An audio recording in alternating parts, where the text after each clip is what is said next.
sandal dalam sholat, gitu ya.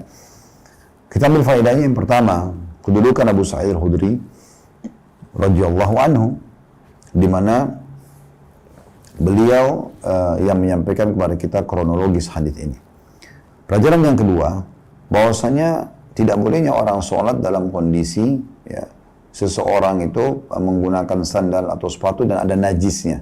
Makanya di bab kita tadi adalah harus dalam kondisi suci. Ya.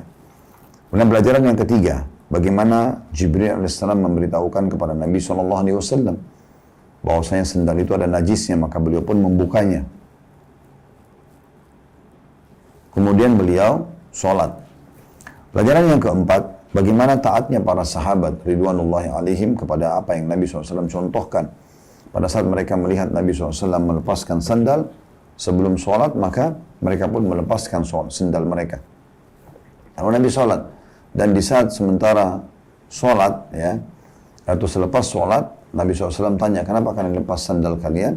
Mereka mengatakan, ya karena kami melihat Anda melepasnya ya Rasulullah. Maka kata Nabi SAW, tadi Jibril datang memberitahukan kalau sandal ini memang ada najisnya.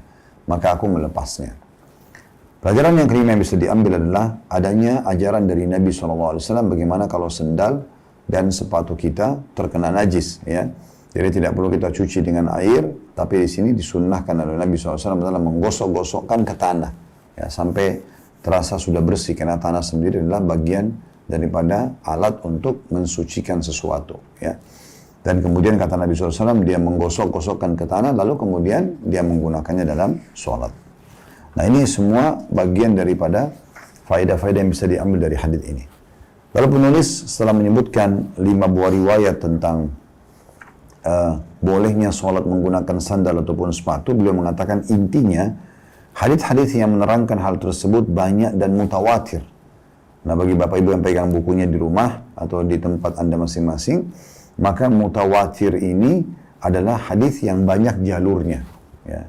Jadi misalnya fulan sahabat Nabi SAW.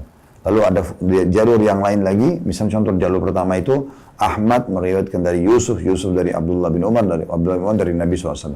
Jalur yang kedua misalnya ada Musa meriwayatkan dari Harun misalnya, dari Abu Bakar dari Nabi SAW. Nah ada jalur-jalur begitu, banyak jalur sampai ke Nabi SAW. Jadi hadits ini walaupun satu jenis hadits tapi karena banyak jalurnya maka dianggap mutawatir. Hadits mutawatir umumnya sahih. Makanya beliau mengatakan intinya hadits-hadits yang menerangkan hal tersebut banyak dan mutawatir. At-Tahawi beliau menyebutkan dalam Ma'anil Athar, di sini tanda kutip beliau mengatakan athar-athar atau riwayat-riwayat yang ada menyebutkan bahwa hadits-hadits yang menunjukkan disyariatkannya sholat dengan memakai sandal adalah mutawatir dari Nabi SAW. Tadi sudah kita jelaskan makna mutawatir. Karena riwayat